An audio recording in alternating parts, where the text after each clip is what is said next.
말씀은 이제 성령이 강림하신 후에 베드로가 설교했었던 첫 설교의 장면입니다. 이날이 이제 오순절날 성령을 받게 되는, 성령께서 오시게 되는데, 그때는 이제 이스라엘의 명절이었었어요.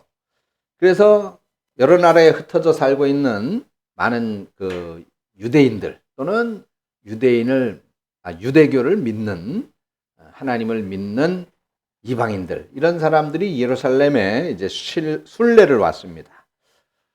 그래서 모여들었는데, 이 마가의 다락방, 어느 다락방이라고 하는 곳에서 이상한 소리가 나잖아요. 그 사람들이 이게 무슨 소리야? 궁금해서 모여들었단 말입니다. 그때 이제 이 예수님의 제자들과 거기 모여서 함께 기도하고 있었던 120여 명의 사람들이 성령을 받고 방언을 하게 된 것이에요. 방언.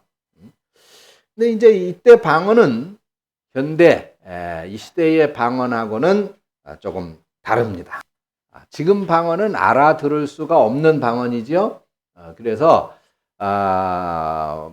이 방언 통역의 은사를 받은 사람만이 또 그 방언을 알아들을 수 있기도 합니다. 근데 그때 방언은 알아들을 수 있는 방언이었어요. 각 여러 나라의 사람들이 모여 있는데, 그 여러 나라의 사람들이 각각 자기 나라 말을 그 방언을 통해서 이 사도들의 기도를 알아들을 수가 있었다, 그 말이죠. 이게 신기하고 놀라운 일이죠. 그래서 많은 사람들이 이 모습을 보면서 굉장히 놀랐습니다. 그런데 이 놀랐던 사람들은, 야, 정말 이 놀라운 하나님의 일이다. 하나님께서 놀라운 역사를 일으키셨다. 이렇게 반응하는 사람이 있는가 하면, 또 어떤 부류의 사람들이, 야, 이 사람들이 지금 술주정하는 거야. 이게 대낮부터 술에 취해가지고 지금 헛소리를 짓거리고 있다. 이렇게 말을 하는 거예요. 그때 베드로가 벌떡 일어나가지고 그 혼란스러운 사람들을 향해서 설교를 하기 시작을 한 겁니다. 그 첫 번째 내용이 바로, 아니다, 우리는 술 취한 것이 아니다. 지금 시간이 아침 9시인데 무슨 이 시간부터 술 취한 사람들이 있겠느냐. 우리는 술 취한 것이 아니다라고 말하면서 이제 성령이 임하신 사건, 그리고 이제 예수가 왜 그리스도인지, 그분이 어떤 일을 하셨는지, 이런 것들을 설명을 이제 하면서 설교를 하기 시작을 하죠. 그러면서 지금 우리가 이 성령이 임한, 성령을 받은 이 성령 강림의 사건은 우리가 뭐 어떻게 애쓰고 노력해서 받은 것이 아니라 이미 구약에 예언되어져 있던 말씀이 그대로 성취된 것이다 라고 했습니다. 구약에 예언된 내용은 어디냐면 요엘서인데, 구약 성경에 그 요엘서에서 요엘 선지자가 예언을 했단 말이에요. 그게 그 당시에서는 800년 전의 일이었어요. 800년 전에. 이미 800년 전에 예언되어진 일이 지금 성취된 것이다. 베드로가 그렇게 설교를 하고 있는 것이죠. 오늘 본문의 16절부터 18절까지예요. 그래서 이 말씀대로에 보면 이 요엘 선지자가 예언한 말씀이 이루어졌는데, 그 말씀대로 성령이 모든 육체에 부어졌고, 너희 자녀들은 예언할 것이고, 너희 젊은이들은 환상을 볼 것이고, 늙은이들은 꿈을 꾸게 될 것이고, 내가 내 영을 남종과 여종들에게 부어줄 것이다. 그런 내용이다 말이죠. 이 예언의 말씀을 몇 가지 정리해 보면은, 이 예언의 말씀이, 이 성령이 언제 오신다고 했느냐? 말세에 오신다 그랬어요. 말세. 그러면 이 말세가 언제냐? 말세는, 아니, 지금이 말세인가? 아니면 뭐 10년 후, 100년 후가 말세인가? 언제가 말세일까요? 말세는 메시아가 그 사역을 완성한 후부터가 말세인 겁니다. 그러니까 예수님께서 메시아 사역을 완성하고 어디로 가셨어요? 하늘나라 승천하셨죠? 그 순간부터 이제 말세인 거예요. 그러니까 1세기 때, 예수님이 사셨던 그 1세기 때도 말세였고, 지금도 여전히 말세입니다. 그래서 말세는 진행형인 거예요. 진행형. 오늘 우리도 말세의 시기에 살아가고 있는 겁니다. 그 다음에 두 번째로 성령은 모든 사람에게 오신다 그랬어요. 내가 내 영을 모든 육체에 부어주신다 그랬거든요. 이 모든 육체라고 하는 것은 모든 사람입니다. 신약 시대에는 모든 사람, 근데 구약 시대에는 특정한 사람에게 성령이 주어졌어요. 임했습니다.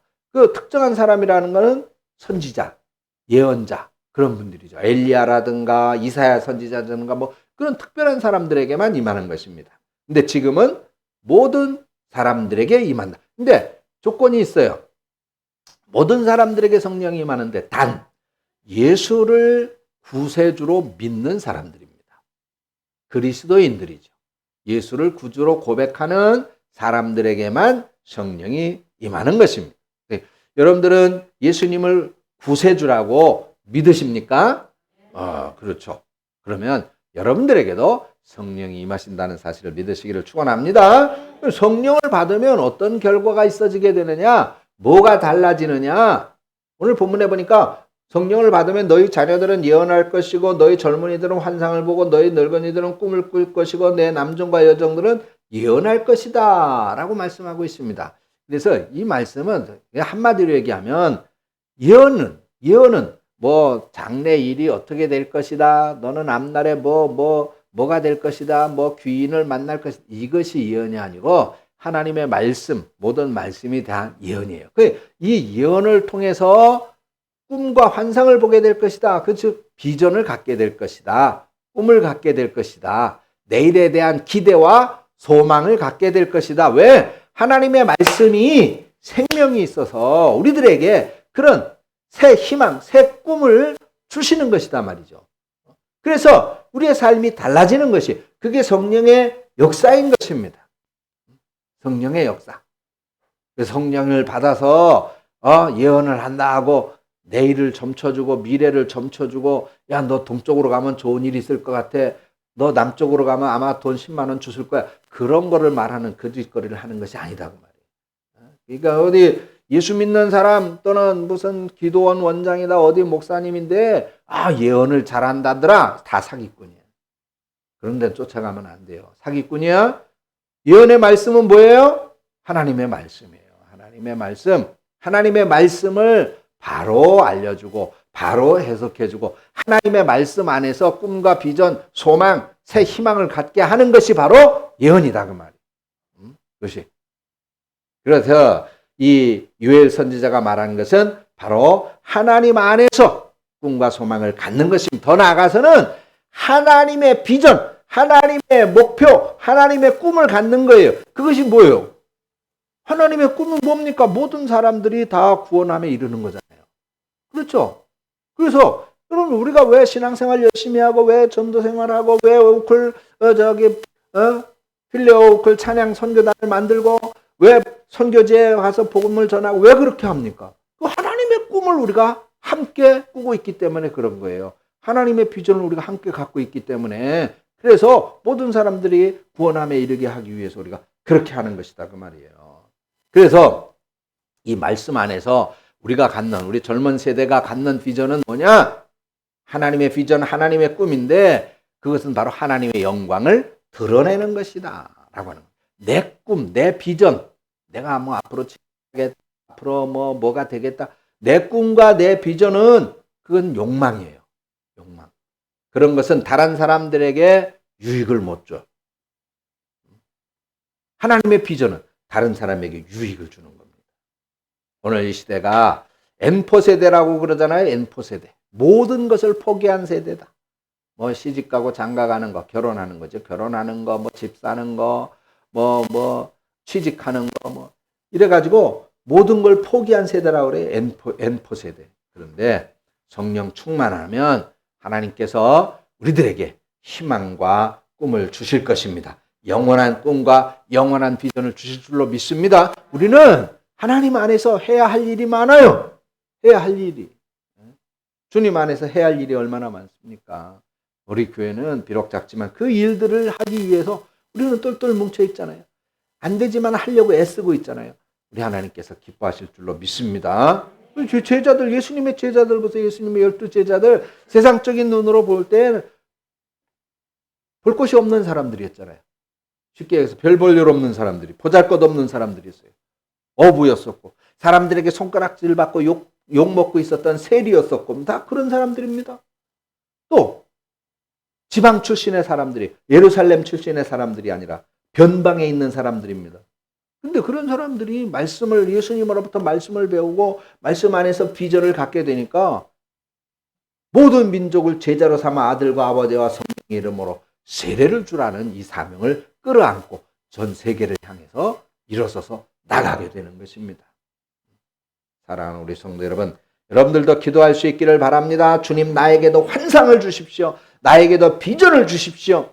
기도하는 여러분들 되시기를 축원합니다. 매일의 삶 속에서 그 무거운 삶의 무게를 짊어지고 끙끙거리며 한숨 쉬는 것이 아니라 우리가 믿음으로 일어서고 말씀 안에 비전을 갖고 우리가 함께 손을 잡고 나아갈 때 하나님의 꿈이 우리 안에서 이루어지고 우리는 그 꿈의 성취를 통해서 날마다의 삶에 놀라운 새 역사의 삶을 이루어가는 그런 생명 있는 삶을 살게 될 줄로 믿습니다. 우리 필레오 찬양 선교단은 이런 환상과 비전을 갖고 기도해야 돼요. 이것 조금 저 우쿨렐레 좀 잘 친다고 통드럼 좀 잘한다고 해서 그거 뽐내려고 하는 거 아니다 말이죠. 우리는 그걸 통해서 하나님의 영광을 위해서는 우리가 무엇을 할 수 있을까? 하나님이 원하는 곳이라면 어디든 간다. 하나님이 있어야 할 곳에는 어디든 가서 내가 복음을 연주하겠다. 그런 비전과 꿈을 가져야 될 것입니다. 자, 두 번째로 우리는 이 베드로의 설교를 살펴봐야 되는데 22절부터 36절까지가 이제 베드로의 설교예요. 네 부분으로 되어져 있는데 22절을 보면 예수님의 생애와 사역이 나와져 있고 23절을 보면 예수님이 십자가 죽으심이 나와 있어요. 그리고 24절부터 32절까지 예수님의 부활을 언급하고 있고 33절부터 36절까지 예수님의 승천을 언급하고 있습니다. 또 여기에 보면은 베드로가 가장 많이 언급한 부분이 있어요. 그 부분이 예수님의 부활입니다. 다른 부분들은 다 한 절, 한 절, 또 예수님의 승천 부분은 4절 이 정도인데 이 부활에 대한 부분은 9절을 할애하고 있습니다. 그만큼 예수님의 부활이 중요하다. 왜 예수님의 부활이 중요할까? 한마디로 얘기하면 약속의 성취를 보여주는 것이기 때문에 그래. 하나님이 우리에게, 우리 인간에게, 우리들, 저와 여러분들에게 하시는 모든 약속이 그냥 허위로 하는 공언이 아니다, 공약이 아니다 그 말이죠. 하나님의 약속은 이렇게 봐라. 예수님이 살아나신 것처럼 반드시 이루어지는 것이다. 예수님이 살아난 것처럼 너희들에게는 새로운 생명이 있어지게 될 것이고 예수님이 살아난 것처럼 너희들의 삶에는, 우리들의 삶에는 부활의 역사가 반드시 있을 것이다라고 하는 것을 우리에게 보여주는 것이기 때문에 그래요. 그래서 베드로는 그렇게 예수님이 누구신지를 정확하게 말하면서 이 부활, 하나님의 약속의 성취라고 하는 부분에 있어서 굉장히 강조하고 설명을 합니다. 그러면서 베드로는 결론적으로 그분이 바로 누구냐라고 못을 받고 있어요. 그분이 누구야? 그분이 바로 주고 그분이 바로 그리스도다라고 하는 것입니다. 주라고 말은 주는 뭐예요? 주인이라는 얘기예요. 주인.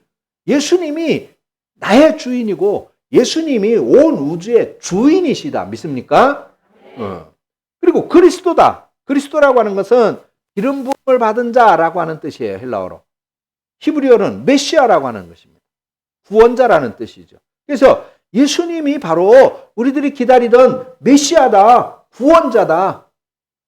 그것을 말씀하고 있는 것입니다. 여러분 어때요? 우리 여러분들 모두나 저나 다 예수님이 우리의 주가 되시고 그리스도가 되신다는 사실을 믿으십니까? 네. 아멘 하셨다면 정말 예수님이 나의 주인이라고 하는 사실을 우리는 늘 가슴속에 새겨야 됩니다. 신비에 새겨야 돼요. 예수님이 바로 메시아, 나의 구원자가 되신다라고 하는 사실을 우리는 우리의 신비에 새기고 살아야 됩니다. 그렇게 될 때에 정말로 주님은 주인이 되시고 우리는 주님의 종이 되는 거예요. 주님께서 원하시는 일에는 우리는 글쎄요, 있을 수 없는 거예요. 아니요, 있을 수 없는 겁니다. 바빠요, 안 됩니다. 안 되는 거예요. 주님이 원하신다면 어디든 무엇이든 예로 순종할 수 있는. 왜? 그분이 주율이에요. 우리의 주인이시니까.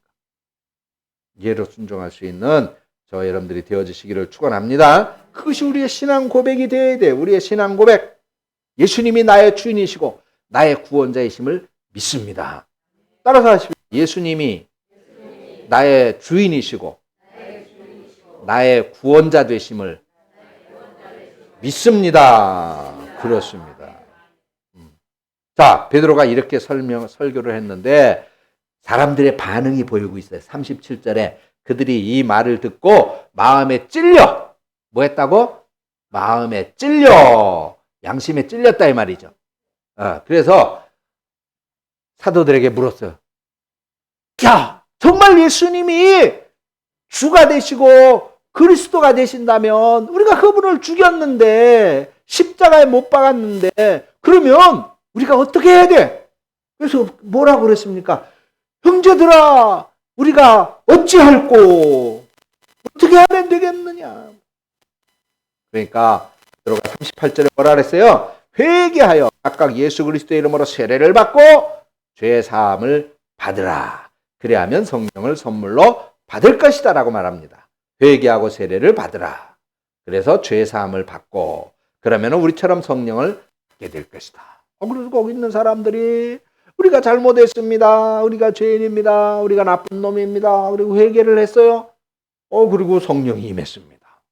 그런데 거기에 그렇게 해서 성령 임한 구원받은 사람들이 무려 몇 명이야? 3,000명이나. 엄청나게 많은 사람들이 성령을 받고 구원을 받았습니다. 자, 근데 여기 보세요. 이 놀라운 성령 임재의 자리, 이 놀라운 은혜와 축복의 자리잖아요. 그죠? 그런데 거기에 두 가지의 각각 다른 반응이 나타나고 있어요. 한 종류의 사람들은, 한 부류의 사람들은 형제들아 우리가 어떻게 하면 되겠느냐 묻고 회개하고 세례받고 성령 받고 은혜 받아서 구원받는 사람이 돼요. 그죠? 이 3,000명의 사람들인데 또 한 부류의 사람들이 있었어요. 그 또 한 부류의 사람들은 어떤 사람들이냐? 사도행전 7장 54절에 보면 그들이 이 말을 듣고 마음에 찔려, 똑같이 찔렸어요. 그죠? 똑같이 찔렸어. 근데 마음에 찔려 그를 향하여 이를 갈거늘. 이 사람들은 자, 똑같이 마음에 찔렸어. 한 부류의 사람들은 회개하고 복음을 받고 예수님이 구주인 것을 믿고 성령을 받고 구원받았어요. 그렇죠? 그런데 한 부류의 사람들 똑같이 마음에 찔렸는데 이 사람들은 돌을 들어서 스데반을 돌로 쳐서 죽이는 살인자들이 됩니다. 놀랍잖아요? 오늘 마찬가지예요. 여러분, 여기도 그래요. 하나님의 말씀을 들을 때 두 종류의 사람이 있어요. 한 종류의 사람들은 하나님의 말씀을 들을 때 네, 아멘, 그렇게 살아야지, 그렇게 해야지, 그런 사람이 있어요. 근데 한 종류의 사람들은 하나님께로 나오지 않아. 그냥 듣고 흘리는 거예요. 나는 상관없는 사람이요. 그러고 있는 거예요. 하나님으로부터 떠나는 사람이에요. 여러분, 여기 우리 대광교회는 없는데 이를테면 이제 그렇다는 얘기. 눈이 동그래가지고 나보고 얘기하는 거야. 그러고 쳐다보고 있어. 그 여러분들은 아니고 두 종류의 사람. 여러분들은 전자의 사람. 맞아.